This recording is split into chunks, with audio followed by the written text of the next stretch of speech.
especially to you, sir. Magandang gabi po. So for today's topic, I am going to discuss the evolution of Philippine constitutions. Okay? Okay, but before that, I am going to discuss what is the Philippine constitutions. Okay, the Constitution of the Philippines is the supreme law of the Republic of the Philippines. Its final draft was completed by the Constitutional Commission on October 12, 1986 and was ratified by a nationwide plebiscite on February 2, 1987.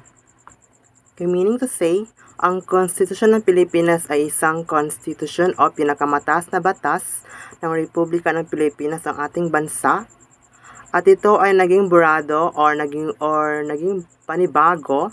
Ito ay natapos ng Komisyong Konstitusyonal noong October 12, 1986 at pinagtibay o ng plebisito sa buong bansa noong February 2, 1987.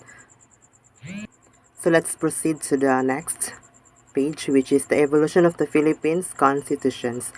The 1935 Constitution was ratified by the Filipino people through a national plebiscite on May 14, 1935 and became into full force and effect on November 15, 1935 with the inauguration of the Commonwealth of the Philippines. In 1940, the 1935 Constitution was amended by the National Assembly of the Philippines. Okay, ang saligang batas ng 1935 ay pinagtibay ng sambayan ng Pilipino sa pamamagitan ng isang pambansang plebisito noong May 14, 1935 at ganap na nagkaisa noong November 15, 1935 sa inaugurasyon ng Commonwealth ng Pilipinas noong 1940. Ang 1935 Constitution ay sinususugan ng National Assembly of the Philippines. O what do you mean by amended or sinususugan ng National Assembly of the Philippines? It means ito ay binago noong 1935 sa ating bansa, which is the Philippines. Okay, let's proceed to the next page, which is during the American occupation, the Philippines was governed by the laws of the United States of America. Organic acts were passed by the United States Congress for the administration of the government of the Philippine Islands. The first was the Philippine Organic Act of 1902, which provided for a Philippine Assembly composed of Filipino citizens. The second was the Philippine Autonomy Act of 1916, which included the first pledge of Philippine independence. These laws served as Constitution of the Philippines from 1902 to 1935.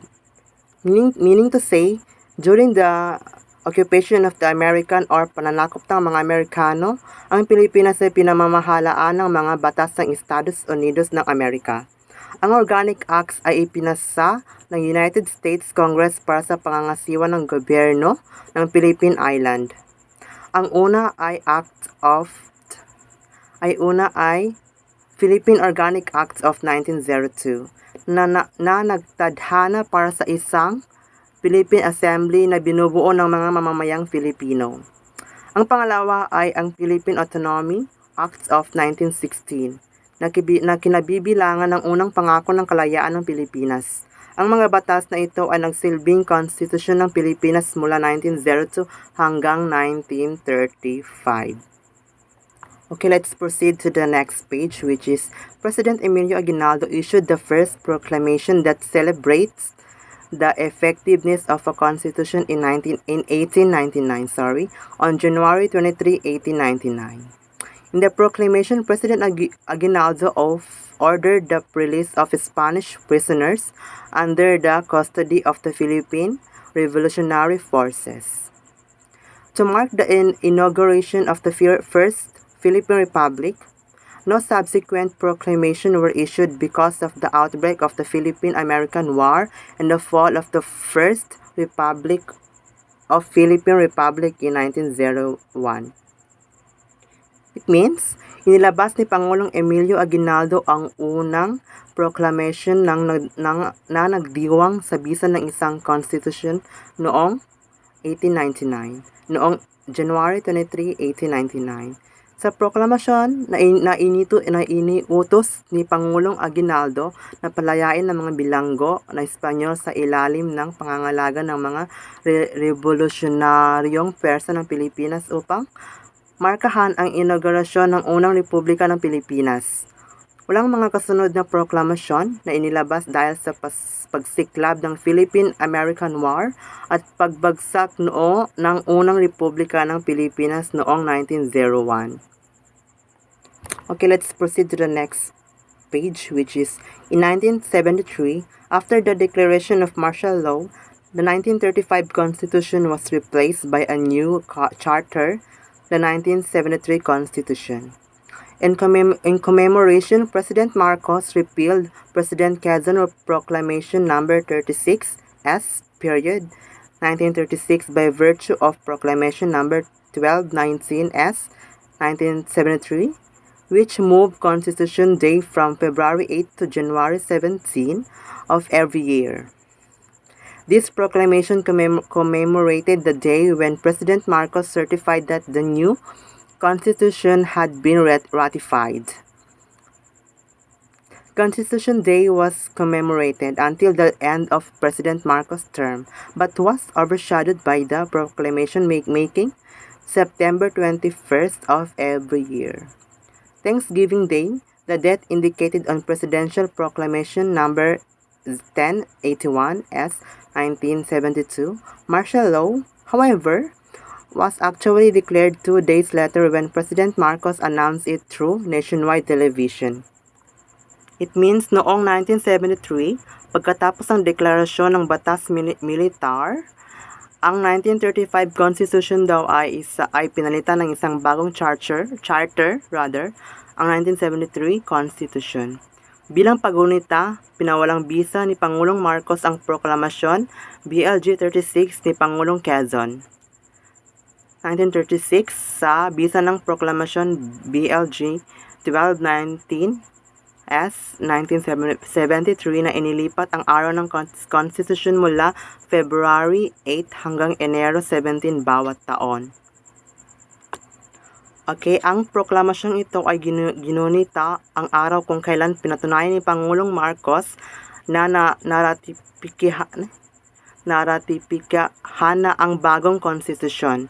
Ang araw ng konstitusyon ay ginunita hanggang sa katapusan ng termino ni Pangulong Marcos.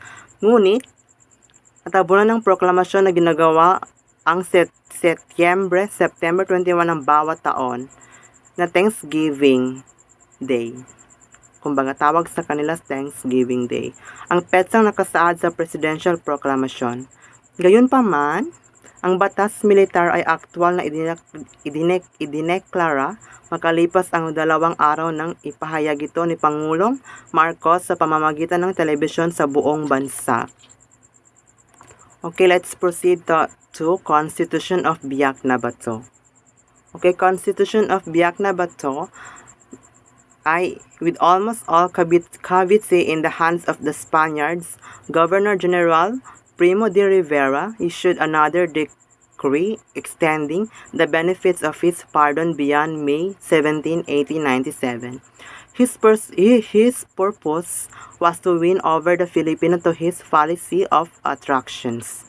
A few took advantage of the governor's decree, while the rest continued their resistance against the enemy. With almost all of the Cavite in the hands of the Spaniards, naglabas si Gobernador General Primo de Rivera ng panibagong kautusan na nagpapaliwanag sa benepisyo ng kanyang pagpapatawad. Sa kabila ng Mayo 17, 1897 ang layunin niya ay makuha ang mga Pilipino sa kanyang patakarang pang-akit. Sinamantala ng iilan ang utos ng gobernador habang ang iba ay nagpatuloy sa kanilang paglaban sa mga kaaway. While Aguinaldo meanwhile was in Talisay, Batangas, where he had established his headquarters. The enemy surrounded the area in the hope of capturing him, but he slipped through the Spanish cordon on June 10, proceeded with his men to the hilly region of Morong, Rizal. With 500 picked men, he crossed the Pasig to Malapad na Bato near Guadalupe, and from here he secretly passed through San Juan del Monte and Montalban, and to Mount Puray. After a well-earned rest, Aguinaldo and his men proceeded to Biak na Bato, San Miguel de Mayumo, where he established his headquarters. Which means, samantala si Aguinaldo daw ay nasa Talisay, Batangas, kung saan niya itinatag ang kanyang punong tanggapan. Pinalibutan ng kaaway ang lugar sa pag-asang mahuli siya, ngunit nakalusot siya sa kordon ng mga Espanyol noong June 10 at nagpatuloy kasama ang kanyang mga tauhan sa maburol na rehiyon ng Morong, Rizal. Kasama ang 500 piling lalaki, tumawid siya sa Pasig patungong Malapad na Bato, malapit sa Guadalupe. At mula rito ay palihim siyang dumaan sa San Juan del Monte at Montalban at sa Bundok Puray. Matapos ang isang mahusay na kinita na pahinga, si Aguinaldo at ang kanyang mga tauhan ay tumuloy sa Biak na Bato, San Miguel de Mayumo, kung saan itinatag niya ang kanyang punong tanggapan. Okay, next. Who wrote the Biak na Bato? According to General Emilio Aguinaldo, who wrote in 1899, the main condition of the Biak na Bato, a charter based on the Cuban Constitution, was also conceived by Felix Ferrer and Isabelo Artacho. Signed on November 18, 1897. Which mean, ayon kay General Aguinaldo or Emilio Aguinaldo na sumulat noong 1899, ang mga pangunahing kondisyon ng kasunduan sa Biak na Bato ang isang charter na batay sa konstitusyon ng Cuba ay naisipan din ni Felix Ferrer at Isabelo Artacho, nilagdaan noong November 18, 1897. Okay, next. What is the concept of Biak na Bato? The Biak na Bato Constitution provided for the establishment of the Supreme Council that would serve as the highest governing body of the Republic. It also outlines certain basic human rights such as freedom of religion, freedom of the press, and the right to education.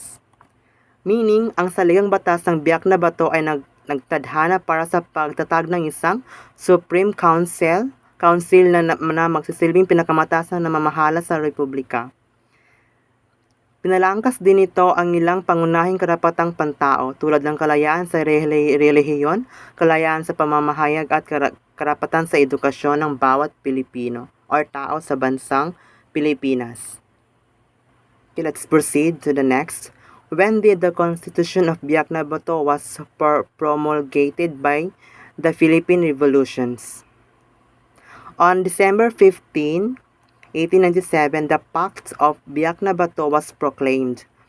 Though its precise terms have been a matter of impassioned debate ever since, the pact brought a temporary end to the Philippine Revolutions. To say, noong December 15, 1897, ipinoklama ang kasunduan ng Biak na Bato, bagamat ang mga tiyak na termino nito ay naging paksa ng mapusok na debate mula noon. Ang kasunduan ay nagdulot ng pansamantalang pagwawakas sa Rebolusyong Filipino. Okay, let's proceed to the last. Why is it called Biak na Bato? Biak na Bato is a Tagalog word for cleft rock. It is the name of a place in the mountains of Bulacan Province where in 1897, the insurgent forces under General Emilio Aguinaldo retreated from the advancing Spanish army. Meaning to say, ang Biak na Bato ay isang salitang Tagalog para sa cleft rock. Ito ang pangalan ng isang lugar sa kabundukan ng lalawigan ng Bulacan kung saan noong 1897, ang mga naghihimagsik na puwersa sa ilalim ni General Emilio Aguinaldo ay umatras mula sa sumusulong na hukbong Espanyol. Okay, that's Assalamu alaikum and good day. I am Sadruddin Harun Lagimuda and this is the continuation of our report in Lesson 4. 1899 Malolos Constitution and 1935 Commonwealth Constitution. But we need to know first what is 1899 Malolos Constitution? Ano nga ba ang ibig sabihin nito? So after the signing of the truce, the Filipino revolutionary leaders accepted a payment from Spain and went to exile in Hong Kong. And sa pagkatalo ng mga Spanish sa labanan in the Manila Bay laban sa American on May 1, 1898, United States Navy transport Aguinaldo back to the Philippines. The newly reformed Philippines Revolutionary Forces ay bumalik sa pagkakontrol ni Aguinaldo at ang Philippines ay nag-declare ng kalayaan na inilabas noong June 12, 1898 kasama ang ilang pagbaba na nabuo in the First Philippine Republic. Ang Malolos Congress was selected with a commission to draw up a draft constitution 17 in September 1898 which was composed of wealthy and educated men. The document that came up with approved by the Congress on 29 November 1898 and promulgated by Aguinaldo on 21 January 1899 was titled The Political Constitution of 1899 and written in Spanish. The Constitution has 39 articles divided into 14 titles with 8 articles of transitory provisions and a final additional article. By the approval of the Congress on November 29, 1898, the document came up and ipinahayag ni Aguinaldo noong January 1899 na pinangalanang The Political Constitution of 1899 na nakasulat sa Spanish word. The document was patterned pagkatapos ng Spanish Constitution ng 1812 with the influence from characters of Belgium and other countries. Also the French Constitution of 1793 and also in according to Felipe Calderon, the main author of the Constitution. This country on the country that I mentioned were studied because they shared similar social, political, ethnological, and governance condition with Philippines. Bago ang constitutional project sa Pilipinas ay na-impluensyahan muna ito ng Malolos Constitution na pinangalanang Cartelian o known as. So let's proceed to slide 5 at alamin natin ang primary source preamble of the Constitution of 1899. Tayo na kinatawan ng mga mamayang Pilipino ayon sa batas na nagsasabing upang maitaguyod ang justisya, makaloob tayo ng panlahat na pagtatangol, itaguyod ang pangkalahatang kapakanan at tiyakin ang mga benepisyo, kalayaan, humihingi ng tulong ng soberanong mambabatas ng sansinuko para sa paggamit ng mga layuning ito both decreed at pinahintulutan ng sumusunod na konstitusyong pampolitika. In the 27 articles ng Title 4, it detailed the natural right and popular sovereignty of Filipinos. And in Title 2, which is Article 5, it also declared that the state was recognized ng kalayaan at pagkapantay-pantay ng mga paniniwala.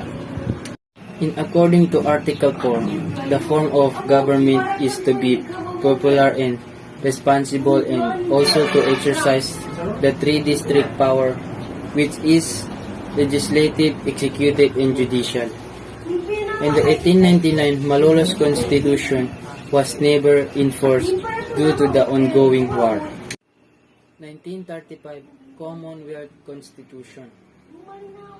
In Commonwealth Constitution, it is worth by mentioning after Treaty of Paris, the Philippines was subject to the power of USA. From 1898 to 1901, the Philippines would be placed under military government until civil government. So this act specified that legislative power would be vested in bicameral legislature composed of the Philippine Commission as the upper house and the Philippine Assembly as lower house. In the second act, it explicitly declared the purpose of the U.S. to end their sovereignty over the Philippines and recognize Philippine independence as soon as tribal government can be established. So the bill was opposed by then Senate President Manuel L. Quezon and consequently rejected by the Philippine Senate. That's end of my presentation. Thank you. 1973 Constitutional Authoritarianism. So when we say constitution is the basic principles and laws of a nation, state or social group that determine the powers and duties of the government and guarantee certain rights to the point in it. In 1965, Ferdinand E. Marcos was elected president. Marcos won the re-election in 1969 in a bid both by campaign or spending and constitution.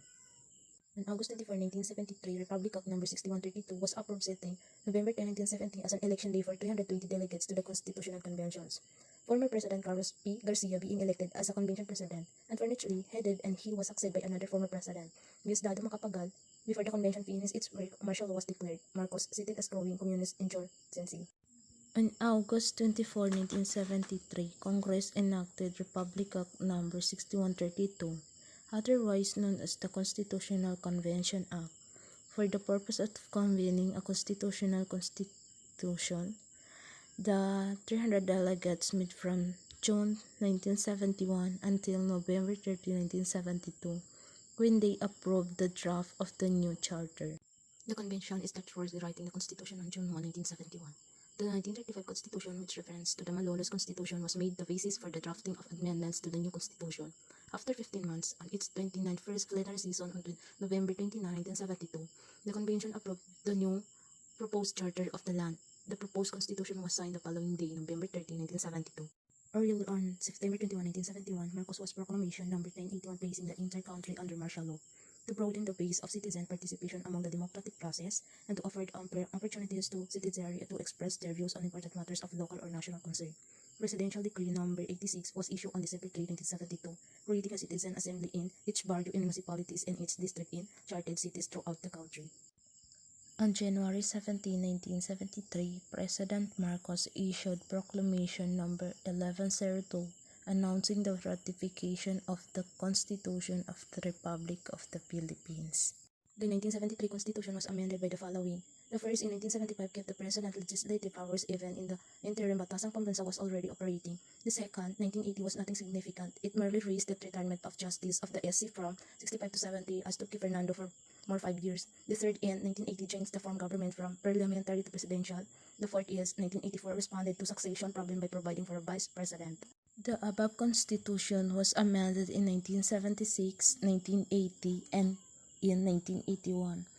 There were minor amendments done in 1984. The text provided here incorporate these amendments.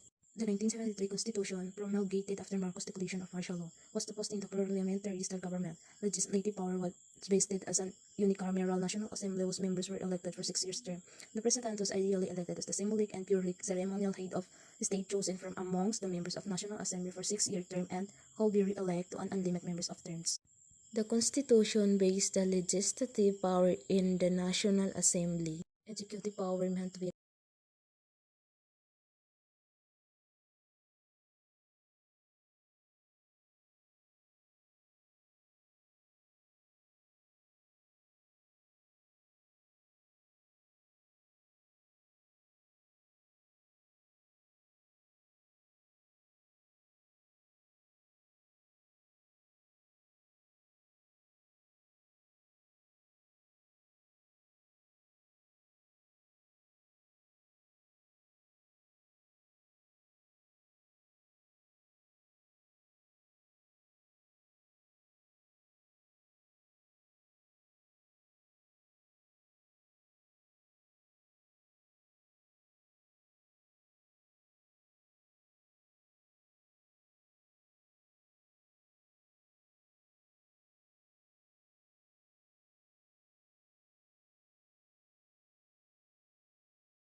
I am Norhaina A. Masukat from BS Agronomy. So first, let me discuss who is or what is Corazon Aquino has during her presidential. So Corazon Aquino was a Filipino politician who served as the 11th president of the Philippines from February 25 in 1986 to June 30, 1982. So she has a 6 years of service. She was the first female president of the Philippines. So Aquino oversaw the drafting of the 1987 Constitution, which limited the powers of the presidency and re-established the bicameral Congress, successfully removing the previous dictatorial government structure. So, President Corazon Aquino government had three options regarding the Constitution, which is the revert to the 1935 Constitution, ang pagbabalik ng Commonwealth Constitution. Second, retain the 1973 Constitution and be granted the power to make reforms. So, i-adapt yung 1973 Constitution na siyang binuo ni President Marcos, tapos magkakaroon lamang yun ng konting pagbabago. The lastly is vestiges of a disgraced dictatorship. So, bumuo sila ng bagong saligang batas para makaiwas sa pangungutong sa dating diktatorya. So, ang pinili nila ay bumuo o gumawa ng bagong saligang batas na siyang sumasalamin sa pangarap at mithiin ng mga mamamayang Pilipino. So, on March 1986, President Aquino proclaimed transitional constitution to last for a year while a constitutional commission drafted a permanent constitution. So, noong March 1986, naglagay muna sila ng transitional constitution or pansamantala lamang na mga batas, while Constitutional Commission ay bumuo ng panibago at permanenteng saligang batas.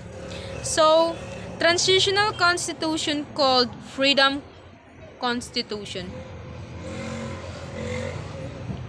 So, traditional constitution called Freedom Constitution maintain many provisions of the old one, including the rewriting for the presidential right, the rule by the decree. So, marami ring bumalik na naibalik na provision sa dating saligang batas. So, on 1996, Constitutional Convention was created. So, yung Constitutional Convention ay nagawa noong 1986. So, na-restore din naman yung binuwag ni Marcos noong 1972. Pero naglagay lang sila ng bagong pamamaraan para ma-check yung gawain ng presidente dahil noong 1972, tumulong yan sa pagpapahaba ng termino ng isang presidente. Pero sa panibagong batas, hindi na nagkaroon ng kapangyarihan ng presidente na patagalin ang kanyang tungkulin because it will lead to another dictatorship. So on February 2, 1987, the new constitution was officially adopted. The executive branch. According to the Article 7, Section 1 of the Constitution said that the executive power shall be vested to the President of the Philippines. So means that the President is head of the state and head of the government and function as the Commander-in-Chief of the Armed Forces of the Philippines. She controls the overall the office of the offices and various like the President, Vice President, Cabinet, the local government, Senate President, Speaker of House, representative, and many more.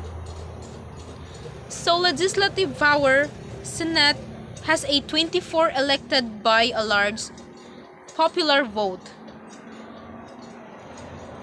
House representative composed of different districts all over the Philippines. So in the Philippine court system, the judiciary has two main court, which is the Supreme Court and the lower court. So in Supreme Court, they are 15 members in court in charge in overseeing and functioning and administration of the lower court. So the Constitution is divided into three commission, which is the Civil Service Commission or CSC. It is a central agency in charge of a government personnel. Number 2 is the Commission on Election or the COMELEC.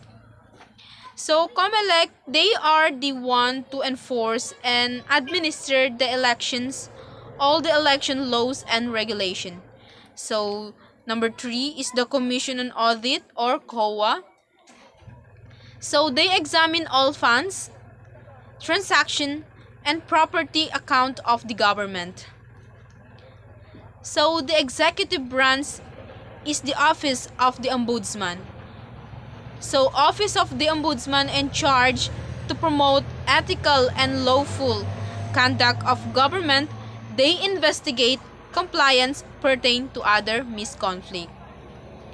So the Philippine court system is vested with the power of judiciary. So judicial power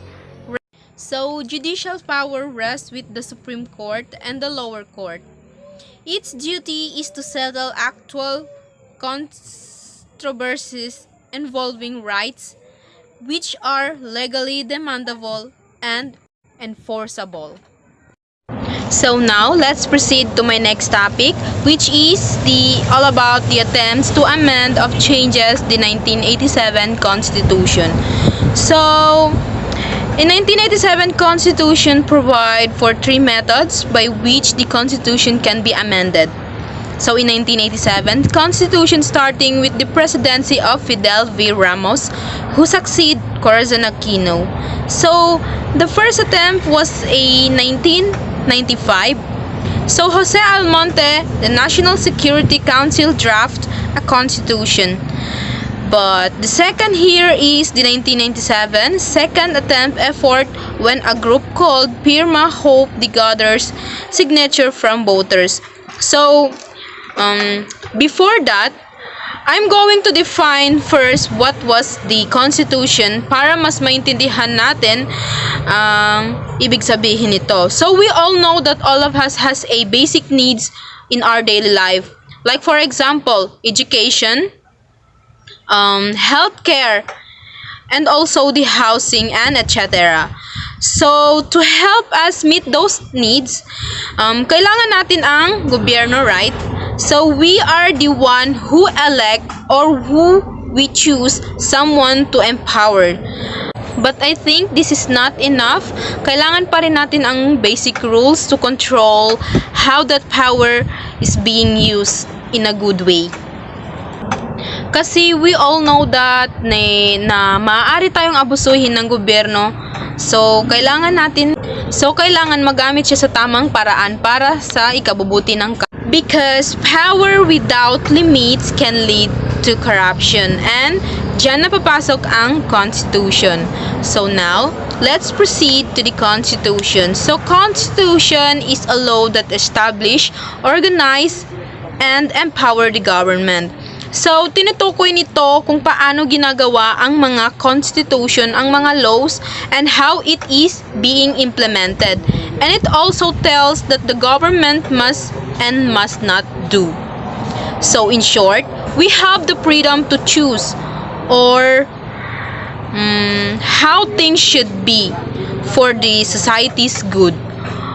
Almost lahat ng country is may kanya-kanyang constitution. to establish rules and for using the power, and ang Constitution ay pwedeng baguhin o pwede tayong gumawa ng bago Constitution. So, may mga attempt na nangyayari dati to change the 1987 Constitution by the President of Fidel V. Ramos. So, 1995 was the first attempt. The Secretary of National Commission Council, Jose Almonte, draft a constitution pero hindi yun nagtagumpay. So, 1997 was the second attempt. Merong grupong tinatawag na PIRMA or the People Initiative for Reform, Modernization, and Action. So, nag-file sila ng petition to change the Constitution through gathering signatures from voters. But the Supreme Court under Chief Justice Andres Narvasa dismissed the petition. It says that the People Initiative mode does not have enabling law for revision or changes in the 1987 Constitution. The succeeding President Joseph Ejercito Estrada formed a study commission to investigate the issues surrounding charter changes, focusing on the economic and judiciary provisions of the Constitution. So, Vice President Gloria Macapagal Arroyo was the Vice President of Joseph Estrada, and also the House Speaker of Jose de Venecia. So, Jose de Venecia endorsed the constitution change through the Constituent Assembly, which entails a two-thirds vote of House to propose amendments or revision to the Constitution. This initiative was also not successful since the term of President Arroyo was mired in controversy and scandal, including the possibility of Arroyo extending her term as president, which the Constitution does not allow. The administrative of succeeding President Benigno Aquino III had no marked interest in charter changes. So, nang makapasok na sa pagiging Pangulo si President Benigno Aquino III is hindi siya nakafocus or hindi siya naging interesado sa programa ni na former President Joseph Ejercito Estrada. Hindi siya nakafocus sa program nila na charter change, except those emanating from different members of Congress, including the Speaker of the House, Feliciano Belmonte Jr., who attempt to introduce amendments to the Constitution that concern economic provision that aim toward liberation. This effort did not see the lights of the day. So, in upsurge of population, President Rodrigo Roa Duterte won the 2016 elections as a president. So, in an upsurge of popularism, President Rodrigo Roa Duterte won the presidential elections in a campaign of centering of law and order, proposing to reduce crime by killing tens of thousands of criminals. He also known as the advocate of the federalism, a compound mode of government combining central or federal government with regional government in single political system. This advocacy is in part of influence of his background, being a local leader in Mindanao that has been mired in poverty and violence for decades. So on December 7, President Rodrigo Roa Duterte signed as an executive order creating a consultative committee to review the 1987 Constitution. So that's all for my topic. Thank you.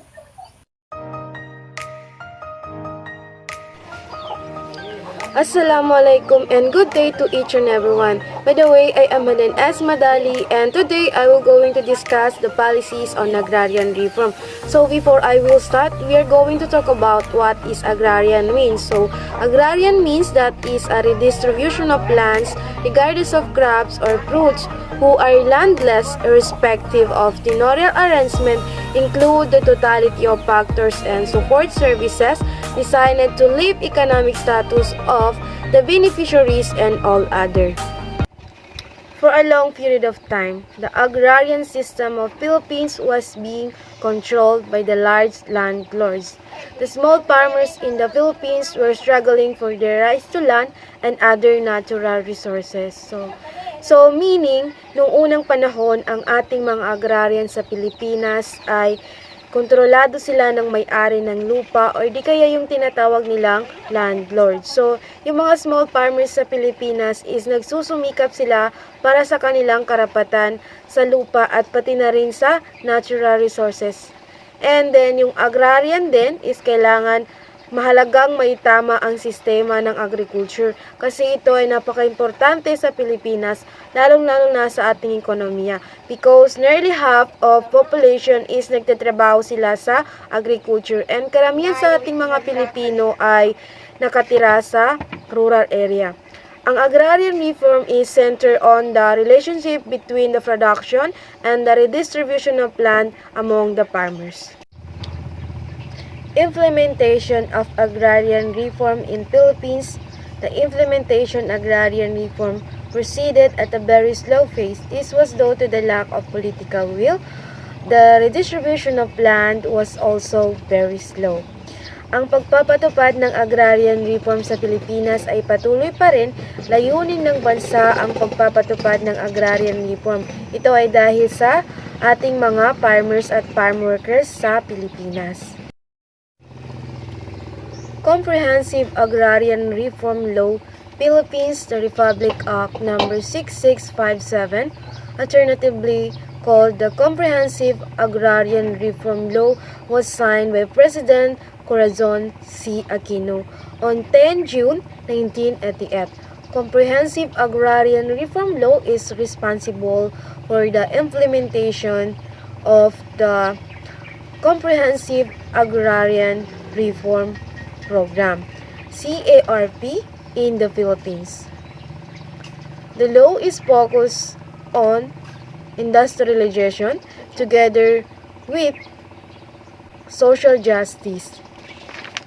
Ang Republic Act No. 6657 ay tinatawag na Comprehensive Agrarian Reform Law. This is signed by the President Corazon C. Aquino on June 10, 1988. Ang Comprehensive Agrarian Reform Law is responsible para sa pagpatupad ng Comprehensive Agrarian Reform Program o mas kilala bilang CARP sa Pilipinas. Ito ay pagpapahayag na simulain at patakaran ng Estado na itaguyod ang komprehensibo programa sa reformang pangsakahan, CARP, ang kapakanan ng mga magsasakang walang lupa at mga manggagawa sa bukid, ay bibigyan ng pangunahing pagsasaalang-alang upang mapaunlad ang katarungang panglipunan at mapasulong ang bansa tungo sa mahusay na pagpapaunlad. The Comprehensive Agrarian Reform Law Objectives. The primary objective of instituting the Comprehensive Agrarian Reform Law was to successfully devise land reform in Philippines. It was President Arroyo who signed the Executive Order No. 456 on August 23 to rename the Department of Land Reform as Department of Agrarian Reform. This has been done to expand the functional area of law. Apart from land reform, the Department of Agrarian Reform began to supervise other allied activities to improve the economic and social status of the beneficiaries of land reform in Philippines.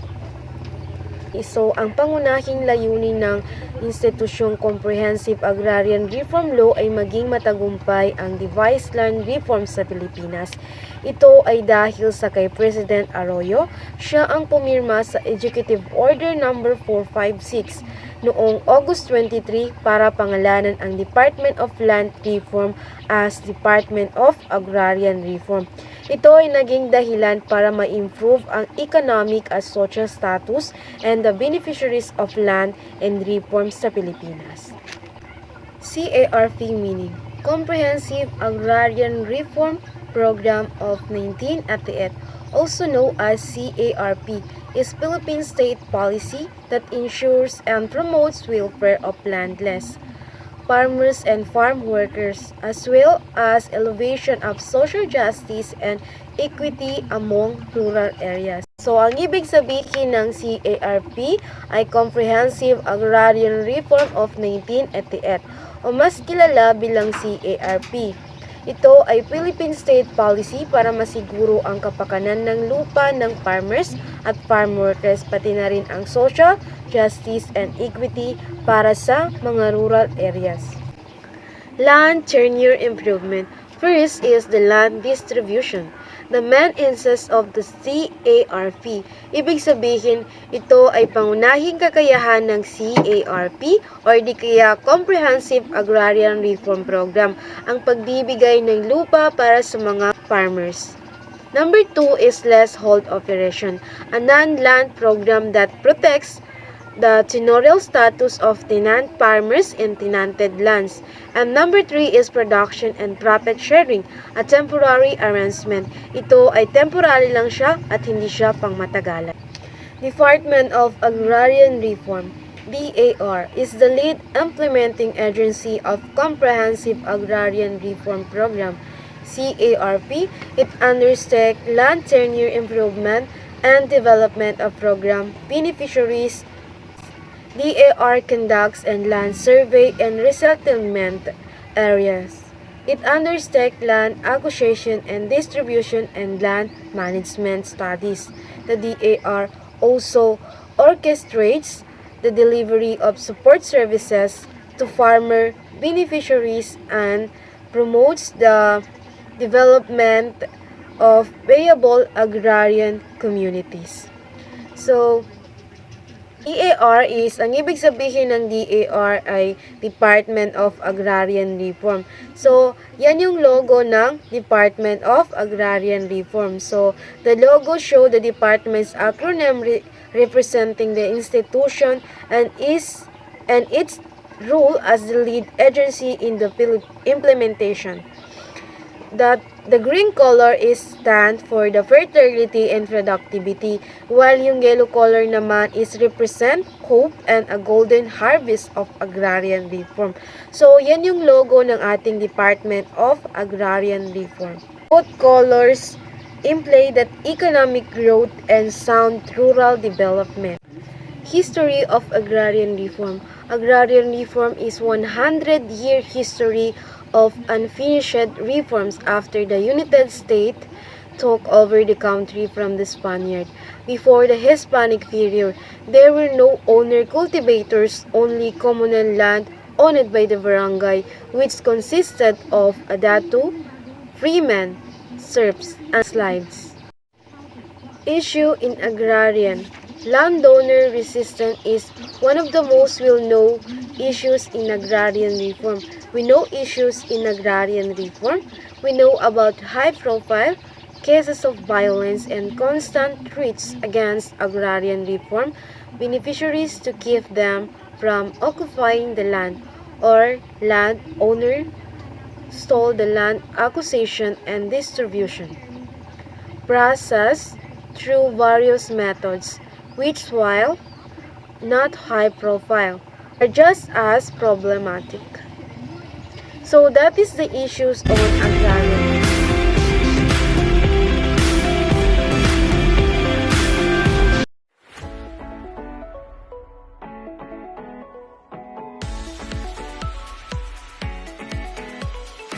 Land ownership was privatized when the Spaniards came to the Philippines. They introduced royal land grant into the system. Lupang pagmamay-ari ng nasa pribado kailan lang sa mga Kastila.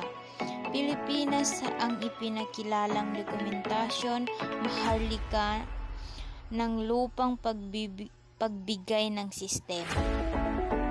Where uncultivated lands not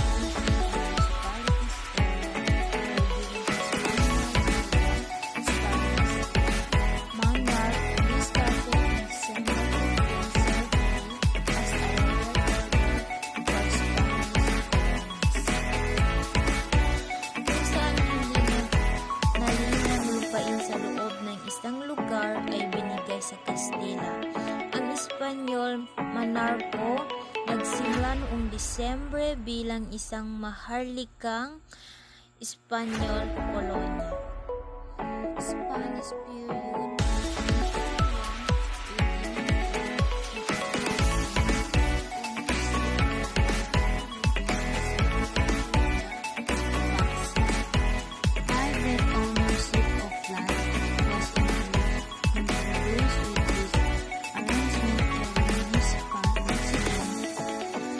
Was given his choice of the land for cultivation from us.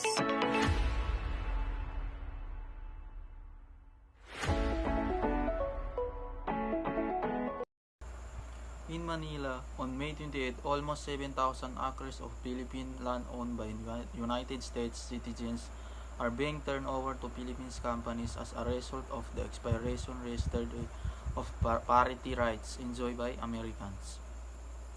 Parity with Filipinos in land ownership and the exploitation of natural resources was among special privileges for United States citizens that the Philippines trade for rehabilitation funds and market preferences under the bilateral trade agreement of 1946.